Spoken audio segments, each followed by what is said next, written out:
నమస్తే భయ్య. గతంలో జగన్మోహన్ రెడ్డి గారు ఎంతో అట్టహాసంగా 2000 కోట్ల రూపాయలు అప్పు చేసి మరీ చెప్పి రేషన్ వాహనాలను తీసుకొచ్చి ఇంటింటికి డెలివరీ అన్నారు. మరి గత 5 ఏళ్ళుగా ఏం జరిగిందో మీకు తెలుసు. మరి ఇప్పుడు చంద్రబాబు నాయుడు గారు అధికారంలోకి వచ్చిన తర్వాత రేషన్ వాహనాల ద్వారా ఇంటింటికి డెలివరీ జరుగుతుందని చెప్పిన పథకంలో చాలా లోటుపాట్లు ఉన్నాయని చెప్పేసి ఇకపై గతంలోలానే రేషన్ షాపుల ద్వారానే మీకు రేషన్ ఇవ్వబడుతుందని చెప్పేసి తీసుకొచ్చారు. మరి జగన్మోహన్ రెడ్డి గారేమో నేను చెప్పిన పథకాన్ని ఎందుకు తీశారు, అసలు అదే ప్రజలకు ఉపయోగం, చంద్రబాబు నాయుడు అన్ని తప్పులు చేస్తున్నాడని చెప్పేసి ఇప్పుడు మాట్లాడుతున్నారు. మరి ఇప్పుడు ఈరోజు చూసుకున్నట్లయితే June 1. మరి ఈరోజు రేషన్ షాపుల్లోనే ప్రజలందరూ రేషన్ తీసుకుంటున్నారు. అసలు జగన్మోహన్ రెడ్డి గారు తెచ్చిన పథకం బెస్టా, చంద్రబాబు నాయుడు గారు ఇస్తున్న పద్ధతి బెస్టా? నమస్తే అండి. జగన్మోహన్ రెడ్డి గారు ఏదైతే నేను చెప్పానో వ్యానుల్ని 2000 కోట్లు అప్పు చేసి మరి ఆ వ్యాన్లు కొన్నారండి. ఆ వ్యాన్ కొని విజయవాడలోనే బెన్ సర్కిల్, ఎన్టీఆర్ సర్కిల్ దగ్గర నుంచి రై రై రై రై రై అని చెప్పి ఆ రోజు వదిలిపెట్టారు. ఆ బళ్ళు వెళ్ళేటప్పుడు, ఊర్లకు వెళ్ళేటప్పుడు ఏం చేశారండి, ప్రజలను ఎక్కించుకుని వెళ్ళారు. దాని తర్వాత రేషన్ వ్యాన్లు వాళ్ళు రేషన్ ఇచ్చేసిన తర్వాత వాళ్ళకి కావాల్సిన విధానంగా వాడుకున్నారు, అన్నీ చేశారు. కానీ ఆ రేషన్ వ్యాన్లు కొనడానికి 2000 కోట్లు ఖర్చు అయిందండి. ఆ 2000 కోట్లు ఏంటండి, డబ్బులు అప్పు చేసి మరీ ఆ 2000 కోట్లు పెట్టి వ్యాన్లు కొన్నారు. సరే, ఆ వ్యాన్లు ఏం చెప్పారు, సరే ఇంటింటికి దొడ్డి అంటే ఇప్పుడు ఈ సందు ఉందనుకోండి, ఈ సందు దగ్గర ఇంటికాడ ఆ ఇంటికాడ ఆగితే ప్రతి ఇంటికాడ ఆగుద్దేమో అని చూస్తే అట్లా లేదు. సీన్ కట్ చేస్తే ఏముంది, ఇక్కడ బండి పెడతాడు, ఆ సందులో వాళ్ళందరూ రావాలి, ఇక్కడికి వచ్చి ఇక్కడికి దీన్ని డోర్ డెలివరీ అంటారా? నాకైతే అర్థం కాలేదు. సరే, వీళ్ళు డోర్ డెలివరీ అంటే మాత్రం ఒకటైతే ఖచ్చితంగా డోర్ డెలివరీ చేశారండి. ఏంటంటే ఎమ్మెల్సీ అనంతబాబు వాళ్ళ డ్రైవర్ని చంపేసి వాళ్ళ ఇంటికాడ డోర్ డెలివరీ అయితే చేశారు, కానీ రేషన్ డోర్ డెలివరీ అయితే అవ్వలేదండి. దాని తర్వాత లెక్కల ప్రకారం చూసుకుంటే 70% ఆఫ్ ది రేషనే. అంటే ఇది నేను ఒక విజయవాడ గురించో, ఒక గుంటూరు గురించో, ఒక తెనాలి గురించో, ఏలూరు గురించో చెప్పట్లేదు. రాష్ట్రం మొత్తం మీద చూస్తే ఒక 70% వరకే రేషన్ డెలివరీ అవుతుంది, మిగతా 30% పక్కదారి పడుతుంది. ఆ బియ్యం ఎక్కడికి వెళ్తున్నాయంటే కాకినాడ నుంచి పోర్టు, అక్రమ ద్వారా పోర్టు సరఫరా అవుతుంది అనే ఉద్దేశంతో ఇవన్నీ చూసి ఇక్కడ ఈ డోర్ డెలివరీ వ్యాన్లన్నీ తీసేయడం జరిగింది. పోనీ అదేనా వాళ్ళకి ఇప్పుడు వాళ్ళకి అన్యాయం చేశారా అంటే వ్యాన్గాల వాళ్ళకి అన్యాయం చేయలేదండి. వాళ్ళ పేరు మీదకి రిజిస్ట్రేషన్ చేసి ఇచ్చేశారు ఆ బళ్ళు. సో చంద్రబాబు నాయుడు గారు ఏది చేసినా సరే అటు వాళ్ళకి వాళ్ళు ఏదోటి వాళ్ళు పట్టుకోసుకుంటారు, వాళ్ళ జీవనోపాధి సంపాదించుకోవాలనే ఉద్దేశంతో ఆ బళ్ళు వాళ్ళ పేరు మీదకి చేసి ఇచ్చేయడం కూడా అయిపోయింది. ఇప్పుడు ఈ రేషన్ షాప్ ఇక్కడ ఉండడం మూలంగా 1వ తారీఖు నుంచి 15వ తారీఖు వరకు ఇస్తానన్నారు. దాని తర్వాత ఈ రేషన్ షాప్ అంటే ప్రతి రేషన్ షాపు 1వ తారీఖు నుంచి 15వ తారీఖు దాకా ఆదివారాలతో సహా ఉదయం 8 కాడ నుంచి 12 వరకు, సాయంత్రం 4 గంటల కాడ నుంచి 8 వరకు. ఇప్పుడు పల్లెటూరులో ఉంటారండి వాళ్ళు, వ్యవసాయదారులు లేకపోతే ఏదోటి ఉంటారు. మరి సిటీలో ఉన్న వాళ్ళు చిన్న పనులు చేసుకునేవాళ్ళు, చిన్న ఉద్యోగాలు చేసుకునేవాళ్ళు. ఇప్పుడు ఆమె ఒక మహిళ ఉంది, సుబ్బమ్మ అని ఒక మహిళ ఉంది. అలా ఆయన పనికి వెళ్ళాలి, ఉదయాన్నే క్యారేజీ కట్టివ్వాలి, పిల్లలు స్కూల్కి వెళ్ళాలి, క్యారేజీ కట్టివ్వాలి. ఉదయం రేషన్ షాప్ వాడు 8 వస్తాడు. ఆ క్యారేజీలు కట్టే టైంలో ఆమె ఎలా వెళ్ళి తెచ్చుకుంటుంది, అవి వెళ్ళిపోతాడు. ఆ అమ్మాయి పాపం క్యారేజీలు కట్టి అన్నీ చేసి 9:30 అవుద్ది, పిల్లలందరినీ పంపించారు, 9 అవుద్ది. ఈ లోపల రేషన్ వ్యాన్ వెళ్ళిపోతే ఏంటి పరిస్థితి, మళ్ళీ ఎక్కడుండిద్దో తెలియదు, ఎప్పుడు వస్తుందో తెలియదు. సో ఇదే రేషన్ షాప్ అయితే అనుకోండి, ఆమె చక్కగా పనంతా పూర్తి చేసుకుని శుభ్రంగా ఇంట్లో పనులన్నీ అయిన తర్వాత ఆ సుబ్బమ్మ అనే ఆమె వచ్చి షాప్ ఇక్కడే ఉంటుంది కాబట్టి ఇక్కడి నుంచి తీసుకెళ్ళడం. నా ఉద్దేశం ప్రకారం ఇక్కడి నుంచి అయితే రేషన్ పక్కదారి పట్టేది కాదు. ఇన్ని వేల కోట్లు ఇంత స్మగ్లింగ్ అయితే కాదు. ఇలా స్మగ్లింగ్ కోసం అని చెప్పి రేషన్ బియ్యం పక్కదారి పట్టించడం కోసమే అని చెప్పి ఇట్లాగా రేషన్ వ్యాన్లు అన్నీ తీసుకొచ్చి 2000 కోట్లు దుబారా చేసి, అది కూడా అప్పు చేసి, ఇంత నానా హంగామా చేసి రేషన్ మాఫియా ఏదైతే కాకినాడ ఎమ్మెల్యే, మాజీ ఎమ్మెల్యే, వైసీపీ ఎమ్మెల్యే ఉన్నాడో దూరంపేరు చంద్రశేఖర్ రెడ్డికి ఇక్కడి నుంచి రాష్ట్రంలో ఉన్న ప్రతి చోట నుంచి బియ్యం ఇక్కడి నుంచే సరఫరా అయ్యేది. ఇలా రేషన్ వ్యాన్లో నుంచే సరఫరా అయ్యేది. 70% మందికి ఇచ్చి 30% మందికి ఇవ్వకుండా ఇచ్చానని చెప్పి రాసేసుకుని ఎన్ని చేసేవాళ్ళు. సో ఇప్పుడైతే ఇక్కడ అవినీతి అయితే జరగదు.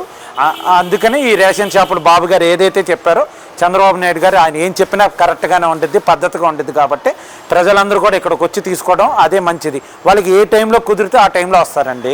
ఉదయం పూట వస్తారో, సాయంత్రం పూట వస్తారో, ఏదో టైంలో వచ్చి తీసుకుంటారు. అంతే తప్ప వాళ్ళు ఎప్పుడు వస్తారా ఏంటి అని చూడకుండా ఒక్కోసారి ఉదయం పూట వస్తారు, ఒక్కోసారి సాయంత్రం పూట వస్తారు, ఒక్కోసారి రాత్రి పూట వస్తారు. ప్లస్ ఇంకోటి ఏంటంటే వాళ్ళు ఒక్కొక్కసారి కొంతమందికేమో నెల మొదటి వారంలో ఇస్తున్నారు, కొంతమందికేమో నెల మధ్యలోకి వస్తున్నారు, కొంతమంది నెల చివరాఖరికి అవుతుంది. అసలు రేషన్ బియ్యం ఎందుకు తీసుకున్నారండి? వాళ్ళు పేదవాళ్ళు, మధ్యతరగతి బిలో మధ్యతరగతి వాళ్ళకి నెల మొదట్లో వస్తున్నాయి కదా బియ్యం కావాల్సింది. నువ్వు ఎప్పుడో 10వ తారీఖుకి 15వ తారీఖు ఇస్తే కాదు కదా. ఇప్పుడు వాటి వల్ల ఉపయోగం ఉంది. రేషన్ వ్యాన్ వల్ల డోర్ డెలివరీ అయితే అవ్వట్లేదు. సందు మొదట్లో పెట్టి బియ్యం ఎత్తున్నారు. రానోళ్ళు తీసుకోలేని పనికి వెళ్ళిన వాళ్ళు ఊరెళ్ళిన వాళ్ళు ఆ రోజు తీసుకోకపోతే ఇంకా తీసుకున్నట్టే. ఇదైతే 15వ తారీఖు వరకు ఉంటుంది కాబట్టి 15 రోజుల్లో ఏదో రోజు ఉపయోగం వాళ్ళు ఖాళీ ఉన్న రోజుల్లో వాళ్ళు తీరుబాటు ఉన్న రోజుల్లో వాళ్ళు వచ్చి తీసుకుంటారు. సో నేను దీనికే ఏకీపిస్తున్నానండి. ఇదైతే మంచిది. ఇంకోటండి, ఇప్పుడు రేషన్ బియ్యం రేషన్ వ్యాన్ ఏదైతే ఉందో 1వ తారీఖు 2, 3 తారీఖులు 4, 5 తారీఖుల వరకు ఏదో చూసి ఆ మమ్మ అనిపించి దాని తర్వాత అది ఎక్కడుంటుందో ఎప్పుడు ఇస్తారో ఎవరికీ తెలియదు. ఇదైతే 1వ తారీఖు నుంచి 15వ తారీఖు వరకు కంపల్సరీగా తీయాల్సిందే. 100% ఇచ్చేసేంత వరకు. ప్లస్ ఇప్పుడు ఆ రేషన్ వ్యాన్ లాగా అయితే కాదు. ఇప్పుడైతే రాష్ట్రం మొత్తం మీద ఎక్కడైనా ration card holder, Andhra Pradesh ration card holder, నువ్వు శ్రీకాకుళం వాళ్ళవి నీ రేషన్ కార్డు హోల్డర్వి, నువ్వు ఇక్కడైనా విజయవాడలో ఇక్కడ కొన్నావు, ఇక్కడైనా నువ్వు రేషన్ తీసుకోవచ్చు. నువ్వు తిరుపతి అతనివి, నువ్వు ఇక్కడైనా తీసుకోవచ్చు. నువ్వు అనంతపురం అతను విజయవాడలో తీసుకోవచ్చు. అదే అనంతపురం అతని వాళ్ళు పని మీద శ్రీకాకుళం ఫ్యామిలీ వెళ్ళిపోయింది అనుకుంటే అక్కడ ఉద్యోగరీత్యా అక్కడైనా తీసుకోవచ్చు. సో ఈరోజు రేషన్ కార్డు ఆంధ్రప్రదేశ్లో ఎక్కడున్నా సరే అవి మీకు దగ్గరలో ఉన్న రేషన్ షాపుల్లో మీరు రేషన్ తీసుకోవచ్చు. రాయలసీమ అభివృద్ధి బాట పట్టించేందుకు సాగునీటి ప్రాజెక్టు ఏదైనా ఏరియా, ఇప్పుడు రూరల్ ఏరియా నీకు డెవలప్ అవ్వాలంటే అక్కడ సాగునీటి ఉంటే వ్యవసాయం జరిగితే ఆ ఏరియా డెవలప్ అవుద్ది. తాగునీటి వసతుల ఏర్పాటు, వ్యవసాయ అనుబంధ పరిశ్రమలు స్థాపించడం, మౌలిక సదుపాయాలు, ఉపాధి ఉద్యోగాల కల్పనకి అవసరమైన కార్యాచరణ రూపొందించడం. ప్రభుత్వం తెలుగు గంగ, గాలేరు, నగరి, అంద్రీనివా వంటి ప్రాజెక్టులు రూపకల్పన చేసింది ఎన్టీఆర్. వెనకబడ్డ రాయలసీమ వ్యవసాయం పారిశ్రామిక అభివృద్ధిగా ప్రాధాన్యం ఇచ్చి రాయలసీమ అభివృద్ధికి టీడీపీ ప్రభుత్వం పెద్దపీట వేసింది.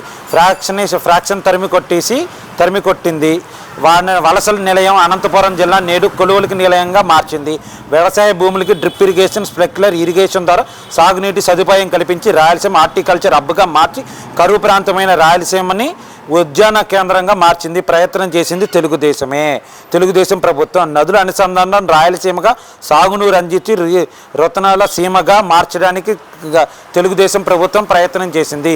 కరువు కాటకాలు మూగిపోయే రాయలసీమ కరువు రహిత సీమగా మార్చేందుకు కృష్ణా, గోదావరి, కృష్ణా నదులు అనుసంధానం చేసి సాక్షాత్తు చంద్రబాబుకి శ్రీశైలం బ్యాక్ వాటర్ని రాయలసీమ ప్రాంతానికి మళ్లించి ఆ ప్రాంతంలో కరువును రూపమాల్చాలని ప్రాధాన్యత క్రమంగా సాగునీటి ప్రాజెక్టులు చేపట్టి యుద్ధ ప్రాతిపదికన పూర్తి చేయాలని అధికారులని కాంట్రాక్టుని పరుగులు పెట్టించింది చంద్రబాబు నాయుడు గారి.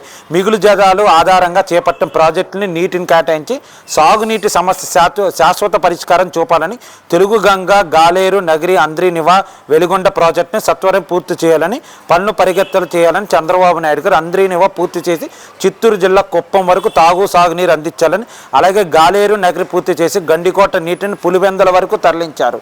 రాష్ట్రంలో రాయలసీమ తీవ్ర నీటి ఎద్దడి ఉంటుంది. ఆ కారణంగా సీమ నీటి కష్టాలు తీర్చడానికి ఎన్టీ రామారావు గారు తెలుగు గంగా ప్రాజెక్టు తీసుకొచ్చారు. కృష్ణా మిగులు జలాన్ని కరువు ప్రాంతానికి అందించడం నలుగురు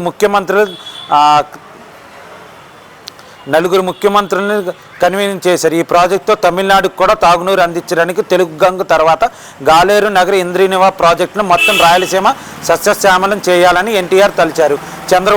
చంద్రబాబు నాయుడు గారు వచ్చాక పట్టిసీమ నిర్మించి కృష్ణా జిల్లాల్ని సీమకు అందించారు. దేశమంతటా ఆలోచిస్తున్న నదుల అనుసంధానం ప్రాజెక్టులో ఇదే తొలి అడుగు. పోలవరం కుడికాలువ ద్వారా ప్రకాశం బ్యారేజ్ నీటిని తరలించి శ్రీశైలంలో కృష్ణా నీటిని రాయలసీమకు తరలించారు. ప్రణాళిక తయారు చేశారు. అదే సమయంలో బొల్లేపల్లి రిజర్వాయర్, నల్లమల్ల ఫారెస్ట్లో 35 కిలోమీటర్ల టన్నెల్ నిర్మిస్తూ గోదావరి నీరు నేరుగా పెన్నా నదికి వెళ్తుంది. అక్కడి నుంచి నేరుగా రాయలసీమలోని అన్ని రిజర్వాయర్లకి కేంద్ర బిందువైన బనకచెర్ల రిజర్వాయర్కి నీటి అందిస్తూ తరలిస్తూ అక్కడి నుంచి కండలేర, సోమశిల నీటిని పంపించి ఆ మొత్తం ప్రణాళికని నదులు అనుసంధానం మొత్తం పూర్తవుతుంది. ఈ విధంగా ఆలోచనతో దూరదృష్టి రాష్ట్రాన్ని ముఖ్యమంత్రి రాయలసీమ సస్యశ్యామలం చేయాలని చంద్రబాబు ఆలోచనతో ఉన్నారు. రాయలసీమ సాగునీటి ప్రాజెక్టులపై చంద్రబాబు మార్క్. కృష్ణా నదిపై నీటి ప్రవాహం సహజంగా తగ్గిపోతే వస్తున్న రాష్ట్ర విభజన తర్వాత అదే మరింత దుర్బలం అయ్యింది. నవంబర్ నెల వచ్చేకి 10-15 రోజులు వరద జలాల కోసం ఏటా డెల్టా ప్రాంతం అటు రాయలసీమ ప్రాంతం ఎదురు చూడాల్సిన పరిస్థితి. దీంతో చంద్రబాబు నాయుడు గారు ముందు చూపుతో మొదటి ఏడాదిలోనే పట్టుసీమ ఎత్తిపోతల పథకానికి రూపకల్పన చేసి కృష్ణా, గోదావరి నదులు అనుసంధానం చేసి దాంతో డెల్టా ప్రాంతానికి పట్టిసీమ నుంచి నీరు వస్తే శ్రీశైలం నుంచి కిందకు వచ్చే ప్రతి చుక్కని రాయలసీమకి మళ్లించారు. పట్టిసీమ ప్రభావం రాయలసీమ ఎంత ఉందంటే పట్టిసీమ నిర్మాణానికి ముందు 2009 2013 మధ్య 314 టీఎంసీలు ఇవ్వగా 2014 2019 మధ్యలో 451 టీఎంసీల నీళ్లు ఒక శ్రీశైలం జలాశయం నుంచి ఇచ్చారు. తుంగభద్ర జలాశయం నుంచి సీమకి జిల్లాలకు 250 టీఎంసీల నీరు వరకు ఇచ్చారు. ఇంకా అంద్రీనివా విషయానికి వస్తే అంతకుముందు 5 ఏళ్ళలో అంద్రీనివా కేవలం 11.13 టీఎంసీల నీళ్ళు ఇవ్వగా 2014-19 మధ్య 119.97 టీఎంసీలు ఇవ్వగలిగారు. ఈ కొత్తగా కట్టిన ముచ్చమర్ర ఎత్తిపోతల ద్వారా 6.66 టీఎంసీలు సరఫరా చేశారు.